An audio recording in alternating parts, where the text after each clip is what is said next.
I wanted to interrupt just for a moment to let you guys know that this video is part of an open collaboration, Valentine Hearts as Sweet as Candy. It is hosted monthly by SoulKate, and this month the co-host is me. So I'll have all the information for the playlist listed below in the description bar. So if you're interested, you can go ahead and watch all the other wonderful crafters that's included in this collaboration. That is all I wanted to inform you guys for now. See you guys later. Hey rollers.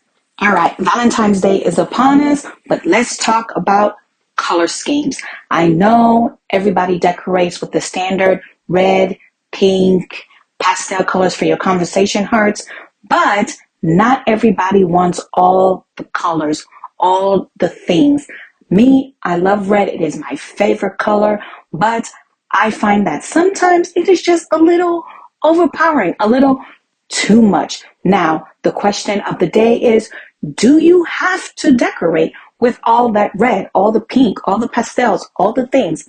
Now, I'm here to answer that one important question. No, you actually do not. In this video, we are going to decorate with just our neutral tone colors, our blacks, our whites, and guess what? Just a tad bit of red. Yes, guys, I said it.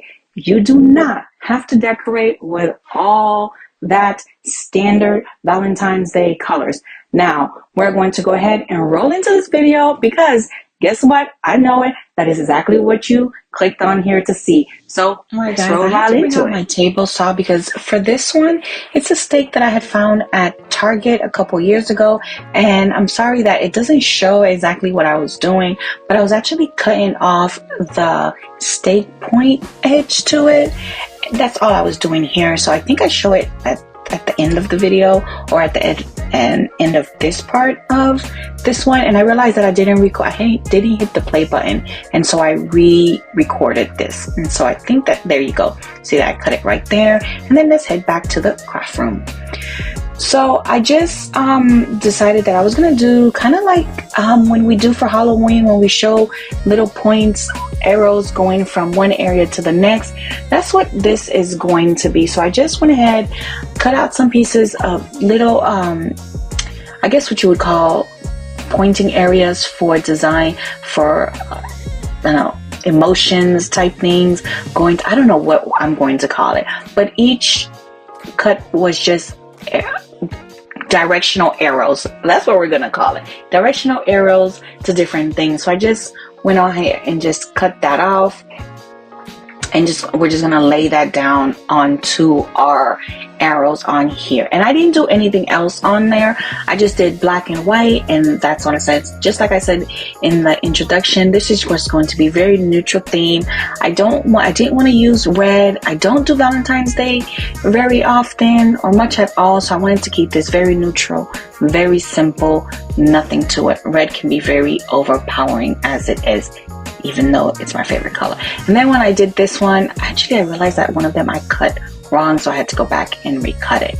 But you just see me weeding it out and realizing, yes, I messed up. Got to go back and cut it. This is the HTV vinyl, and that is one of the things I do not like about it, that sometimes you can confuse the sides. So if you use that vinyl, just keep aware of that. And we're just gonna cut it off and place it down.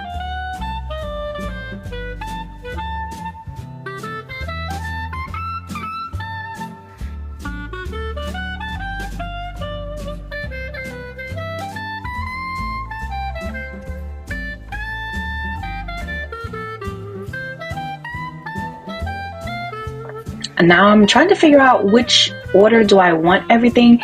In my mind's eye, I had it all laid out in a specific order, and then I realized, well, since I had this one in Spanish, Te amo mucho, that's the one that my girls and I say to each other all the time. And then I made one that says love you more, river, and then I didn't like the way it bounced off each other. And see, that's why I was saying it kind of didn't flow well with me. That's why you see me rearranging it all. And so I figured, you know what, I'm just gonna lay it down and it's gonna be pretty much okay.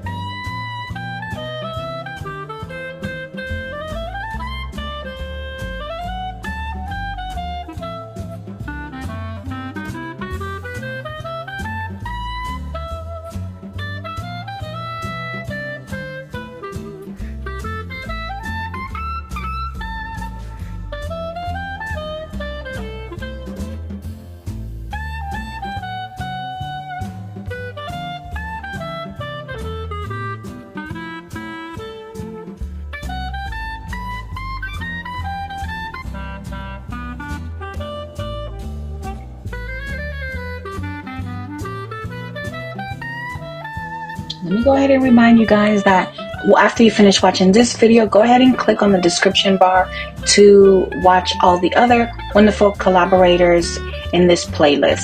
But now I'm just trying to go ahead and, well, place it all down. Everything cut very nicely, but then as I was working through this, I was like, should I just leave it plain?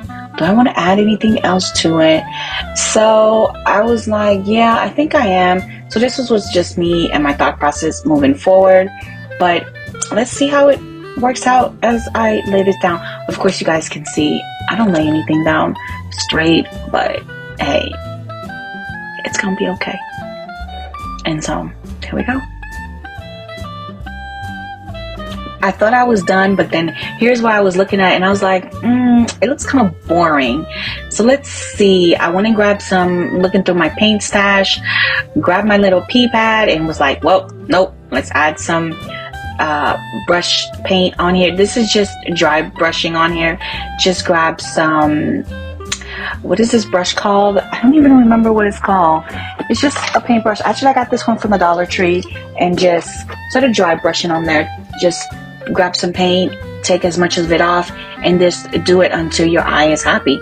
And that was pretty much all I did for this one, and it's just stuck on the wall in my office just for appeal. Let me know in the comments what you think about this project. I really like it, the simplicity, and that is it for it. I actually like it.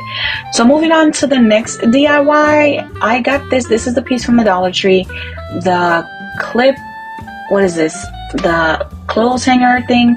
That's actually from the Dollar Tree. I got this last year as well. So I was trying to decide if I wanted to add this one on here just as so, but then I was like, I'm not sure. So I used it to measure how and where I wanted exactly, because I decided I wasn't going to use it. So I used my measuring tape to decide where's the midway point, and that was it. And so that's what you see me doing now. I just needed the midway point because I can't eyeball where the middle is, and you know, I'm not gonna make it. So there's my way. And if you're wondering about this measuring tape, I found this on Amazon, and I'll probably make a video more about it later on my gadgets that you should really have, and this is one of them. So it was just showing me, I was just measuring the entire thing on the inside and out to make sure that I had the exact middle point, and that's what you see me playing around with. That's pretty much it. So moving forward, I'm not going to do absolutely anything else to it. I was messing with it because I kept pushing the wrong button. That's all you see. So once I get that done, I'm going to move it up so that I can mark the exact midway point, because I was like, I don't like this clothes hanger thing, clothes clip, whatever it's called. So that's what you see me finagling with. Since it's still relatively new how to use it, I figured out how to use it. Well, let me rephrase that. My husband figured out how to use it for me, and I just had to mark off where I needed to get the pinpoints. Sorry, my big head is in the way, but I really needed to get the exact position for this. You guys know I don't do well with positioning and stuff like that, but hey, we make it work, don't we? So once I get on here, I just use my ruler. I just wanted to get the line as short as possible, only because when I put the other clothespin on there that I'm going to use, I wanted it to be in the exact spot that I needed it to be glued onto. That was pretty much it. And then the little drawer thing it's a Dollar Tree drawer thing majiggy organizer, and I just use it for some of my different size clothespins that I have in there, and that's it. See, I'm actually double checking my work. Measure twice, cut once, is that what they say now? So see, I'm getting the hang of it.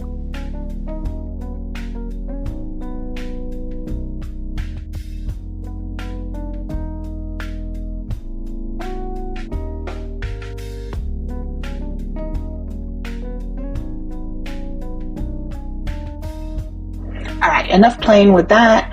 So I went back and I grabbed that clothespin, and I realized I still don't like it. To me, it was just hanging too low. And honestly, I really did not want to paint it, and I was still thinking it's just way too much pink. And I grabbed this thing because it was the closest thing that I knew that would work for a small enough picture to fit within this makeshift frame. And I was like, I just wasn't convinced with the clothespin, and I didn't want to have to paint. The pink wasn't convincing me. I was like, it's just not working for me. So I grabbed the navy blue, which is what I should have thought about, what I knew I was going to use anyway, because it was just more of the neutral theme that I wanted to go with. So it was a perfect fit. It was smaller and very much the color that I wanted to use. And there we have it. See, size difference.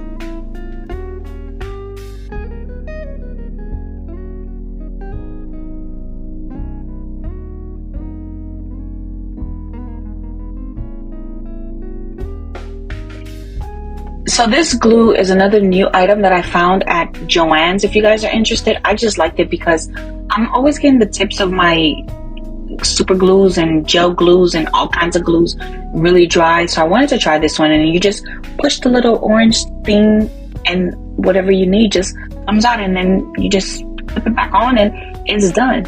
So you attach that on there and it dries relatively quick. So I was actually very impressed because I was like, I don't want to sit here and do this. I didn't want to use hot glue. You guys know my issue with hot glue. If you've been on this channel long enough, I usually, let's not go down that rabbit hole. So now it's where I want it. It's actually straight. I think it looks straight now. So moving forward, now the packet that was in frame at the beginning of this DIY, I actually found it at, where was it from? I want to say, it was at Joann's at the same time that I bought the glue. That's what it was. And so I bought that because I had plenty of tiles. I don't know why I didn't just use that, but I was waiting for my daughter and I just picked that up. So anyway, here we go. I'm gonna pull it out and just decide what I wanted to. I knew I wanted at the bottom of my frame, and that was it. Something very simple, just to put some of my kids' probably pictures on there, and that was all I was going to do. And I ended up just doing love you, and that was it. Plain and simple.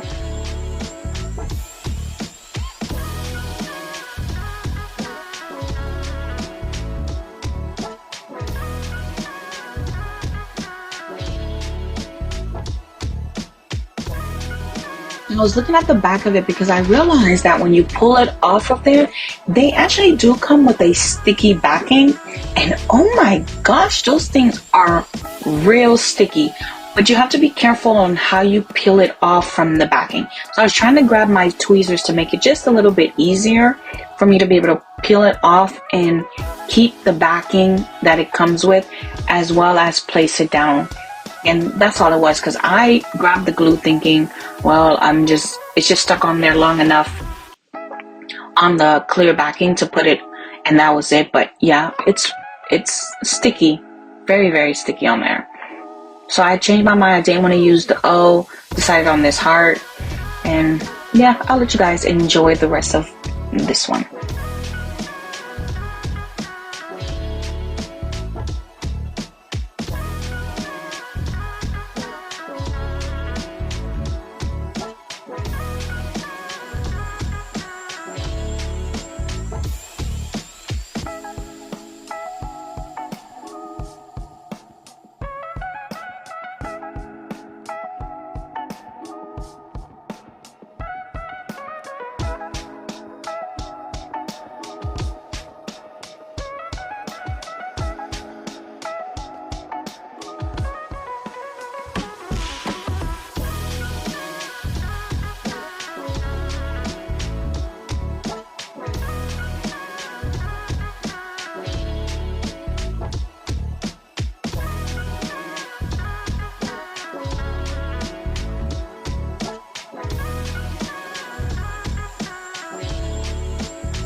And that's pretty much all I did for this project. Again, I kept this one very, very simple. I wanted something that was quick, easy, no fuss, no muss. Let me know in the comments what you think about this one. Actually, I just borrowed my daughter's little book, and I'm keeping it there, even though she already told me she wanted it back. Yeah, she knows she's not getting that back. But anyway, let me know what you guys think about project number 2. Of course, I realized that when I was done that, I wanted numbers on there, so I went back and fixed the numbers. So I thought I was done, and then I realized no, I was not done, and changed that up and found all the matching numbers in my what's it called, in my tub that has all my Scrabble tiles, and went back and modified that because it looked plain to me. So I fixed that. Now let me know what you guys think about that. I forgot I did that, seriously, and I'm looking right at the project on my side. And so again, let me know now what you think about it, because did it not look weird without the numbers? So let me know if you like the first one without the numbers or B with the numbers.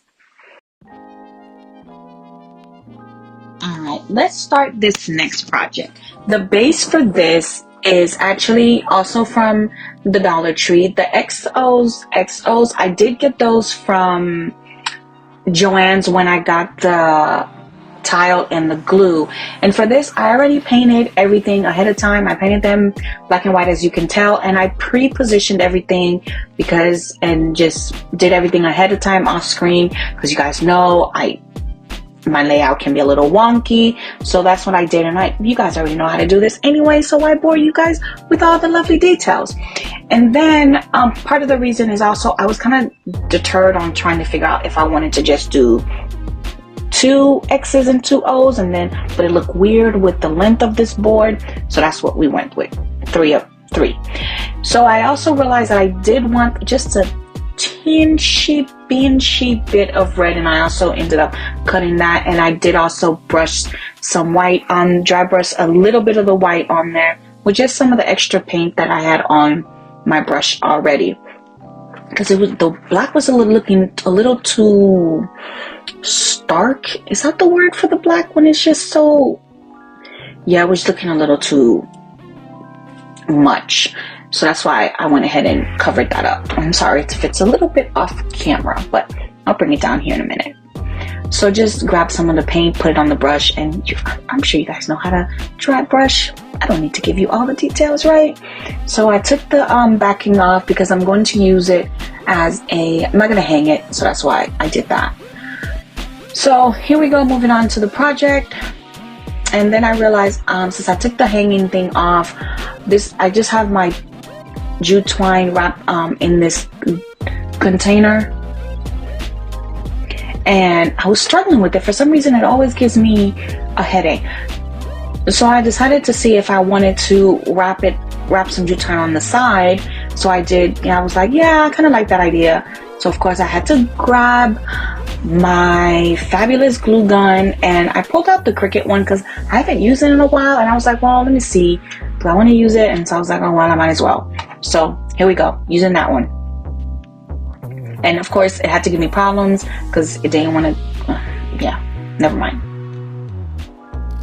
So I decided to go with the sideways jute twine, just wrap it around a couple times and see I don't know what was wrong with it, so I just grabbed it. Anyway, so finished with that, got the 2, and I think it came out really nice. So let's weed out the word that I use. I just used a plain love. It just looked like it needed that, but I don't know. So let me know what you guys think. Would you have stayed with it without the red word, the red touch, or do you like it once I'm done with the word, with the red? I just thought it just needed just a little bit of color on there, and that was it. But I like just the farmhouse chicness of the design. I just thought it looked really nice on there. And I added it on after because I needed to make sure that where I was placing it was after the jute twines were added on the side. And that's all the projects that we had for today. This is actually my favorite one, I think. But let you guys Tell me, guys. So here's all the projects for today. Just 3 really simple, really easy projects for you guys to do for Valentine's Day. Very little red, just neutral colors. Very simple decor. It should be able to go along with anybody's decor for Valentine's Day. I really hope you guys enjoyed this video. Let me know in the comments what you think about any and all of the projects. As always, you guys have a great rest of your day, and I will see you in my next video. Bye.